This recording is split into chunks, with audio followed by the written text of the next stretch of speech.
Support for Iowa Catholic Radio and Making It Personal is provided by Sarah Vocations Ministry. Learn more at joinserra.org. Making It Personal with Bishop William Joensen on Iowa Catholic Radio and iowacatholicradio.com. Welcome to Making It Personal with Bishop Joensen. I'm Jean Till, and on today's show, we're visiting with Kelly Breaux, co-authored with her husband Ryan, The Grief of Dads, Support and Hope for Catholic Fathers Navigating Child Loss.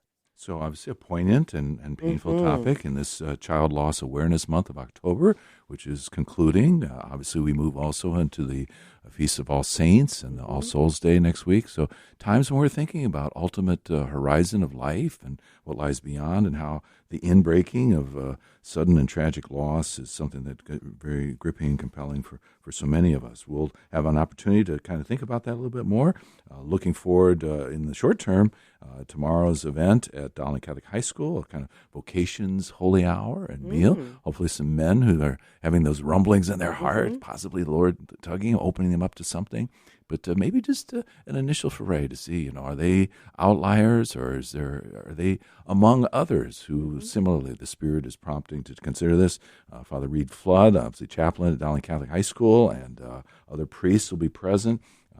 He's doing a marvelous job, also Associate Vocation Director for the Diocese. A similar event will take place, for those who are marking their calendars, in December 9th at St. Albert Catholic School. Father Max Carson, their chaplain. So that's a couple months away, but again, hopefully they're stirring that in a marvelous way.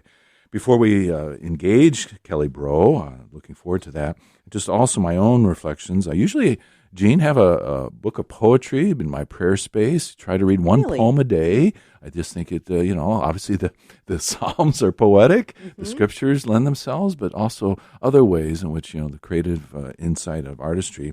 Robert Cording himself, who was one who lost a son, an adult-age son, but his painful loss. He himself taught English and creative writing at the College of the Holy Cross, so his faith is not, as overtly expressed in his poetry, although it is there. He talks about losing his son Daniel, who was just a kind of get-her-done guy, wasn't an academic by any means. His life swung between the ecstasy of being alive and the grief of not knowing. Very capable in carpentry and making sense of the words. But grief in this way, says Cording, is the practice of trying to make sense out of something which can never be made sense of. Right. It brings us back to one of the basic truths of our existence. We're not in control. What we want to know so desperately remains outside of our grasp. And citing various folks, including Simone Weil, we must live on the cross of such contradictions and that tug that we have. But his beautiful reflection at the cemetery, after my son's death, leaves fell on schedule, wood smoke blew across a field. I could find nothing to steer the days. There was only the lifeless freedom of my own helplessness. My future seemed unendurable, and yet it had to be endured. Now I meet him at his grave. A summer thunderstorm announces itself in flashes and gusts of wind that rip leaves from the maple tree beside his grave, where once again I think of his birth. Unplanned, at home 10 minutes from first pains to his being here. Just like that, I feel him rushing into my hands, the weight of him. I think of this so I do not lose my fatherhood. Now, as trees bend south to north in the cemetery and the storm approaches, groaning, as St. Paul says, the world groans like a mother in childbirth, I groan. Lord, grant me this fatherhood of pain. Do not let grief be finished with me, if only because it gives birth to my dead son, who is both not here and not here. So, you never know what. Hopefully, you'll never know what it feels like to have lost a son or a daughter or a grandchild. And you hear that, and you weep for him. Yet you do kind of have that same joy for him that he knows that his son is elsewhere, yet still always present. And hopefully I'll never feel that. That communion of saints and communion, yes. So, every child, and obviously with Kelly Breaux and her collaborators in this book that we're going to have, it is a searing thing, but their own path of spirit and something that's never going to go away. We're going to take a quick break, and when we return, we'll visit with Kelly Breaux, who co-authored with her husband Ryan, The Grief of Dads, Support and Hope for Catholic Fathers Navigating Child Loss. You're listening to Making It Personal with Bishop Joensen on Iowa Catholic Radio and the Spirit Catholic Radio Network. Support for Iowa Catholic Radio is provided by Ashworth Vision Clinic. Complete eye exams, contact lenses, glasses, glaucoma testing, and urgent eye issues. 515-440-4610. ashworthvision.com. Support for Iowa Catholic Radio provided by Farm Bureau Agent Cindy Schulte, an authorized independent agent for Walmart Blue Cross and Blue Shield of Iowa, an independent licensee of the Blue Cross Blue Shield Association. Learn more at 515-226-2111 or cindyschulte.com. Support for Iowa Catholic Radio provided by the Knights of Columbus, Foreman and Pfeiffer Agencies, specializing in life insurance, long-term care insurance, disability income insurance, and retirement annuities. Are you looking for a career? We are in search of men with an entrepreneurial spirit and a strong desire to live Catholic values. Knights of Columbus is seeking field agents to serve throughout the state of Iowa. Visit kofc.org/careers. The Knights of Columbus need you now, and one day you might need the Knights. That's kofc.org/careers to learn more.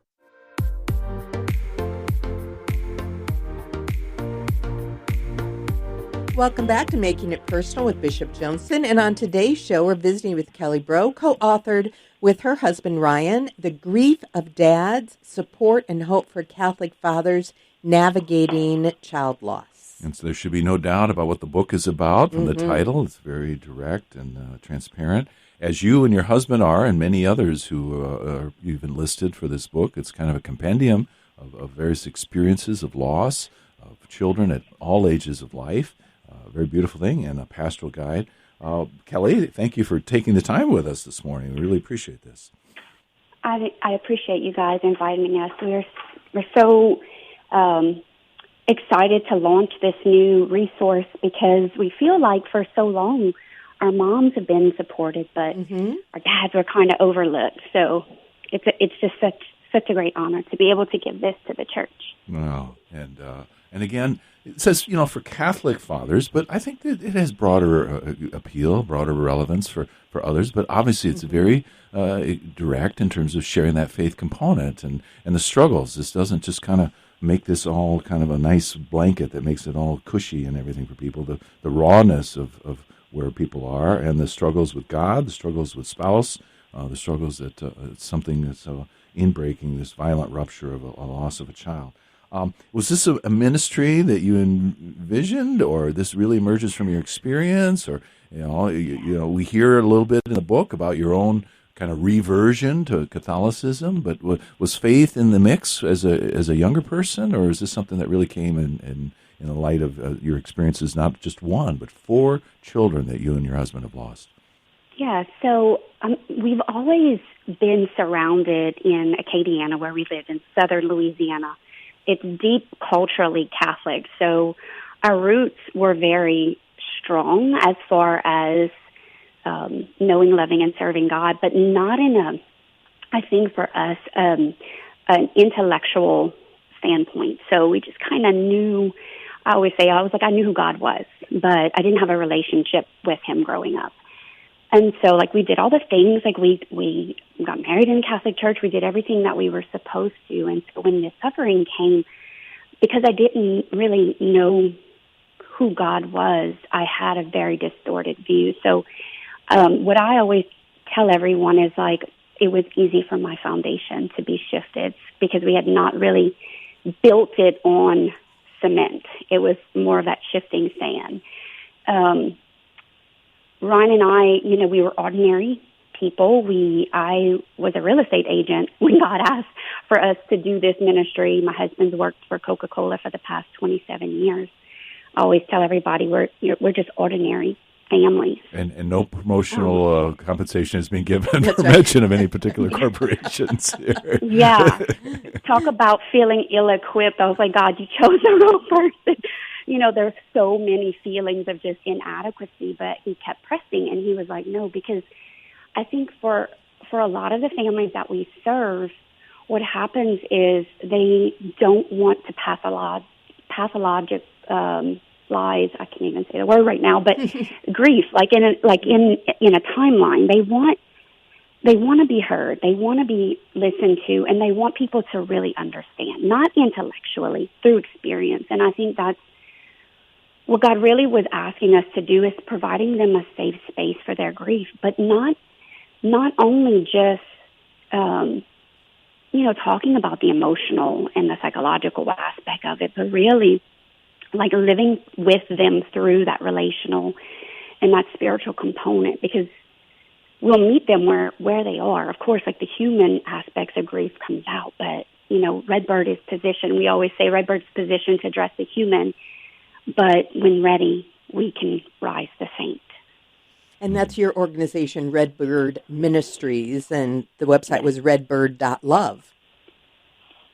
Yes, so Redbird came out of our suffering. We got the call in 2018 to serve in our diocese because there was no real accompaniment model of serving in the community. And like I said, I was a real estate agent, so we were kind of looking to see like what programming could we implement just to serve the people in our community. And we had previously done youth ministry, so there was like Life Teen has a youth ministry in the box.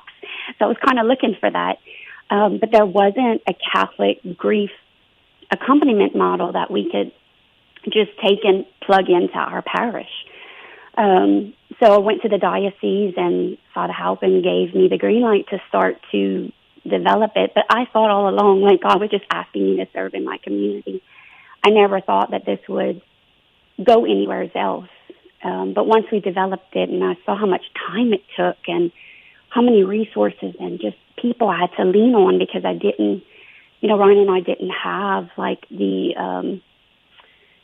counseling aspect. So we had to lean on our Catholic counselors. We didn't have the spiritual direction guidance. So we had to lean on our spiritual directors. And of course, our theologians who helped us to make sure like this was sound. There was just so many components and time and money that it took to be able to create something like this, and we wanted to be able to share it with others.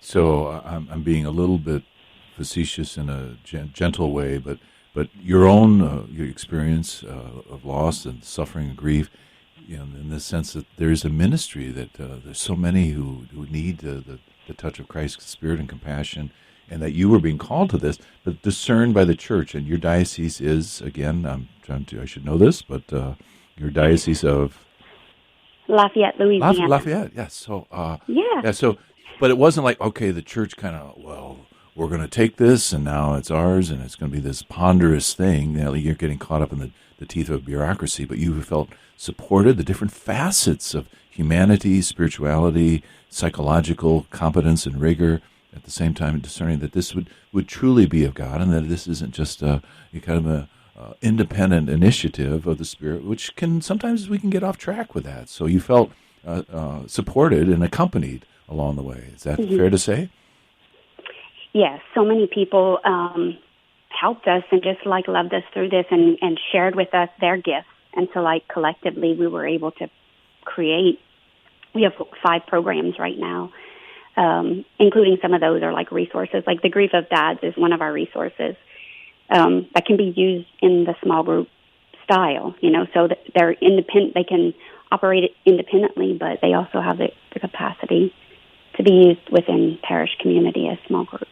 Oh, and have you found some of our other Christian brothers and sisters have shown interest in this, or has this remained pretty much within the Catholic culture? Well, I think every retreat that we've done for the past 5 years, we have had Protestant brothers and sisters that have joined us. Some of no faith. We've had a couple that have converted to the Catholic faith. So, yeah, I mean, it's a ministry. Like we always tell everyone, we have a hospital back home, and it's Our Lady of Lourdes. We operate the same. So everything is done from the Catholic perspective, but anyone can come. Yeah. If I may hearken back, in one of your entries in the book, your advice for grieving wives and loss for moms, probably the most explicit one for women, as many of the testimonies and sharings are from men for men, particularly, but reflecting on the experience of your loss of your children, Talon and Emma, in 2005, and then 4 years later, Emma joining Talon 4 years later. With both twins gone, I found myself at the bottom of a black hole, so alone in the middle of the darkness. Where was my knight in shining armor? Now, no one came, not even my husband. When I most needed the man I loved and adored, I felt abandoned.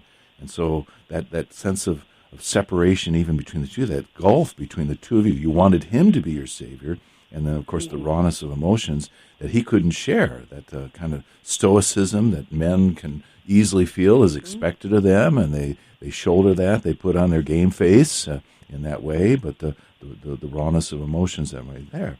And so it became a real point of tension and perhaps even precariousness for your marriage of that, and yet something softened that as you were able to begin sharing again. Was that more God working through you, Ryan coming along, or how would be some of the features where the great patience with each other, but ultimately there was union, there was a connection of spirit and sadness together? I think for me, it was more just understanding, like, right order. Like, I'm supposed to love God first, then my husband, then my children. I had it all backwards. And so I always felt that Ryan was the one who was supposed to fix everything, and that expectation, putting that on him, almost destroyed our marriage because we were grieving so differently. And didn't know. I thought you grieve one way. I thought you emote grief, you talk about it, but that's typically how women do grief, whereas men more so men are stoic. And I always say, like, they go into their workshop like St. Joseph, and women ponder things in their heart and they discuss it between one another. And that understanding and learning, I was able to have more compassion for him and to not depend on him to help me through it, but turn my attention back on Christ, who ultimately was the one that fixed everything. But I had pushed him out and wouldn't let him help me for so long. I had to restore that relationship with him. And I always tell everyone that, what I realized after the fact, not going through it, because it doesn't make sense when you're going through it, only makes sense in retrospect. What I realized was that I was trying to carry the cross of child loss, which is so heavy, in mortal sin. And I didn't have the grace to be able to do that. And that has been something that has been hard to understand and accept because it was my own doing, but also beauty in knowing now where to go to get that strength.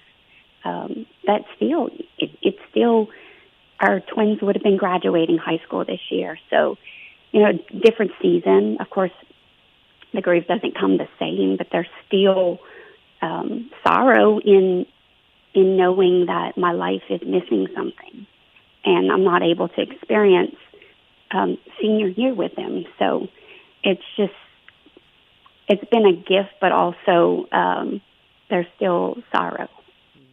And as you relate, how often you find yourself again at the foot of the cross, looking up with Mary and experiencing that, and knowing the one who, yes, is glorious with the Father, but is also mysteriously present with us, continuing to suffer with his church in this way.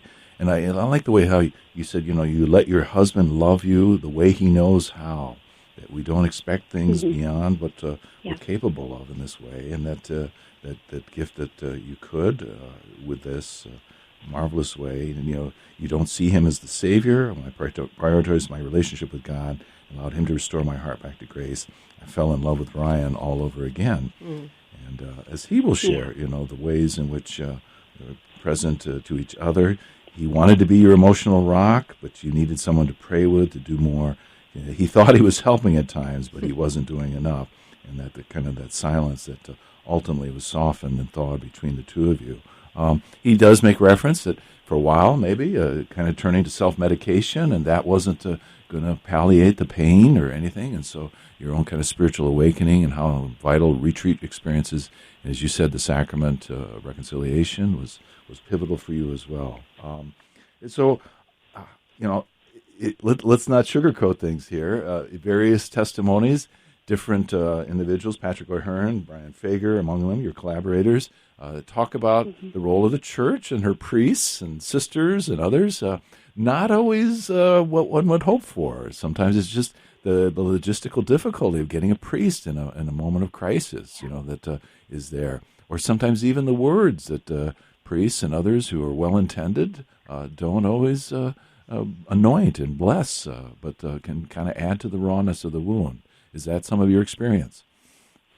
Yeah, we've had a lot of families share with us. They've been hurt too by the church, but I always believe all of our clergy, they desire, they want to serve. They just don't know how. And it's not, they're typically not prepared for these crises when they're ordained and they come into the parish. They're kind of learning as they go. We've had priests cry with us because they felt inadequate and don't know what to do. They have the rights, in their funeral rights books. They know what to do, but when there's that surge of emotion that just comes, I always say it's like a tidal wave. It just comes. It pulls them down sometimes too, because they love us. There are our spiritual fathers.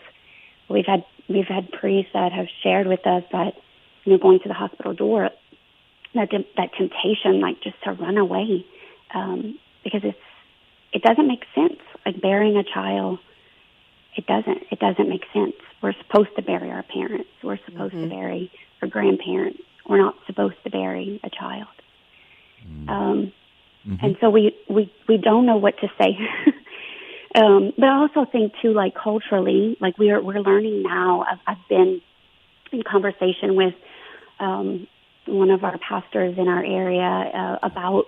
And Kelly, it's a very compelling moment. We're going to have to ask you just to pause for a little bit. And so this is maybe to hold our listeners and the Spirit Catholic Radio Network and Iowa Catholic Radio Network as well. We'll be back. Stay with us as we continue our conversation with Kelly Breaux, co-authored with her husband, Ryan, The Grief of Dads, Support and Hope for Catholic Fathers Navigating Child Loss. You're listening to Making It Personal with Bishop Joensen. Support for Iowa Catholic Radio is provided by the Sarah Vocations Ministry, including the St. Sarah Club of Des Moines and the Sarah Club of Council Bluffs. Sarah is an apostolate of the Worldwide Catholic Church dedicated to fostering and supporting priesthood and religious vocations. Sarahans strive to accomplish their mission through prayer, fellowship, and service to the bishop, priests, sisters, and all in religious formation, and in doing so to increase their own holiness. Learn more at joinsarah.org, joinserra.org. Thank you, Sarahans, for your support of Iowa Catholic Radio. Support for programming is provided by Gregory Waddle from Knights of Columbus Asset Advisors. Is your financial portfolio pro-life? Knights of Columbus Asset Advisors offers investment products designed for faith-based investors. Seek to align your faith and your finances with a portfolio that does not benefit from abortion, contraception, human cloning, or embryonic stem cell research. You can reach an advisor at 844-493-4010 or visit kfcassetadvisors.org. Knights of Columbus Asset Advisors is an SEC registered investment advisor. Investment products are not guaranteed and may lose value. Welcome back to Making It Personal with Bishop Joensen. So thank you, Kelly, for remaining with us. And as one who's been involved in priestly formation and continues to be very invested, obviously that our seminarians and candidates are as fully equipped and counseled. And obviously, nothing prepares you for that moment of pastoral encounter and the death of tragedy.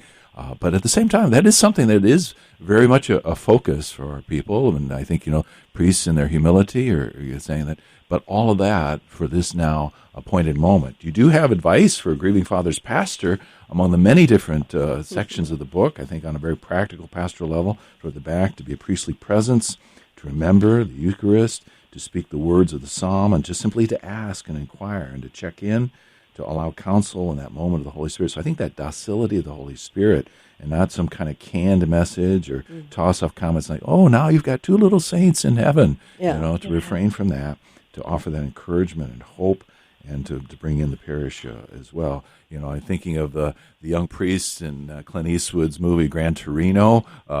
Clint Eastwood likes his priest, but that poor priest there, offers these kind of, that's not out of touch with some of what you've experienced at the same time. The ways in which people can reach out and make contact with you, you do want to make sure that people, in hearing about Redbird Ministries, that there are ways to connect with you. And I just want to give you that opportunity. Thanks to OSV, we were able to create and develop an app that came out last September.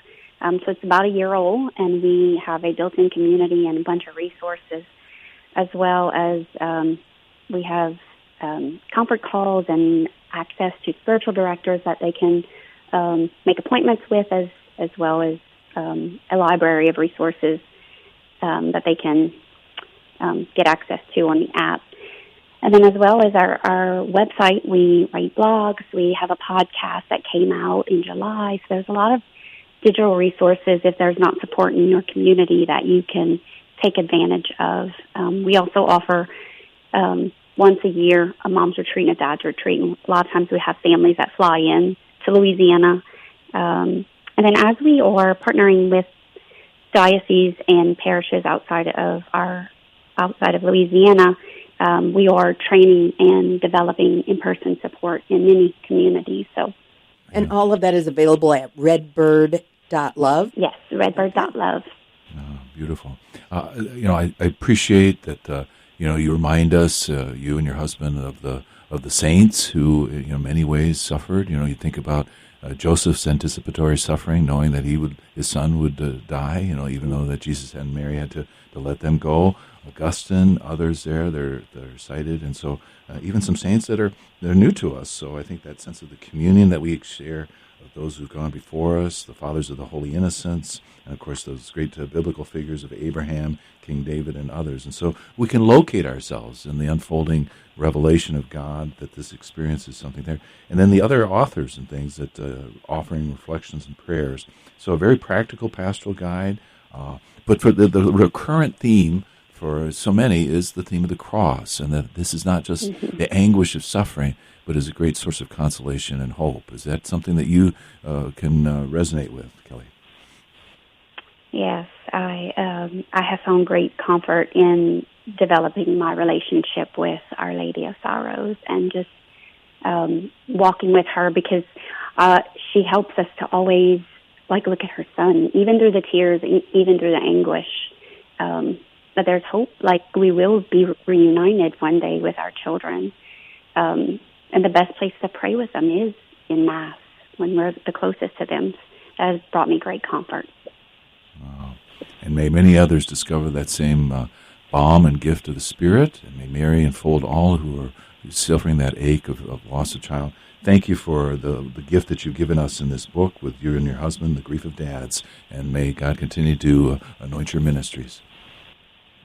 Thank you. Thank you for your time. This has been another edition of Making It Personal with Bishop Joensen. Thanks to our guests and to all of our listeners in Iowa, Nebraska, Wisconsin, or wherever you may be listening to Iowa Catholic Radio and the Spirit Catholic Radio Network. You can hear Making It Personal with Bishop William Joensen every week on Iowa Catholic Radio and iowacatholicradio.com. Support for Iowa Catholic Radio and Making It Personal is provided by Sarah Vocations Ministry. Learn more at joinserra.org.